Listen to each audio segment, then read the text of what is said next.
আপনারা যারা ইউটিউব কিংবা ফেসবুকে রেগুলার ভিডিও আপলোড দেন, রিলস আপলোড দেন, তাদের একটা কমন প্রবলেম হলো আপনারা রেগুলার ভিডিও আপলোড দেন, রিলস আপলোড দেওয়ার পরেও আপনাদের এগুলোতে ভিউ আসে না, কোনো লাইক আসে না, কিচ্ছু আসে না। তার কারণ একটাই হতে পারে, আপনি আপনার নিজের ভিডিওটা নিজে বারবার দেখেন।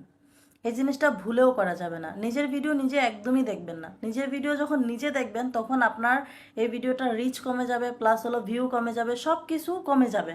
তাহলে কোনো লাভই হলো না। তাই আপনি নিজের ভিডিও নিজে দেখতে পারবেন না। এবং যে ডিভাইস দিয়ে আপনি ভিডিওটা বানিয়েছেন, যে ডিভাইসের মধ্যে আপনার যে মেইলটা আছে, মনে করতে পারেন যে অন্য একটা মেইল দিয়ে আমি আমার ইউটিউবের ভিডিওটা দেখে ভিউ বাড়াই। এই জিনিসটাও করতে যাবেন না। এই বোকামিটা যারা করেছে পরবর্তীতে কেউই কিন্তু এটাতে সফল হয়নি। তাই আমি আপনাদেরকে সাজেস্ট করব এই জিনিসগুলো করতে যাবেন না, এতে করে আপনার নিজেরই লস।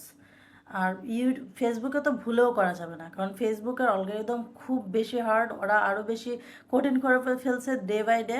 তাই এগুলো একদমই করবেন না। না করে একটু ওয়েট করেন, ধৈর্য ধরে ভিডিও বানান, অবশ্যই সফলতা আসবে।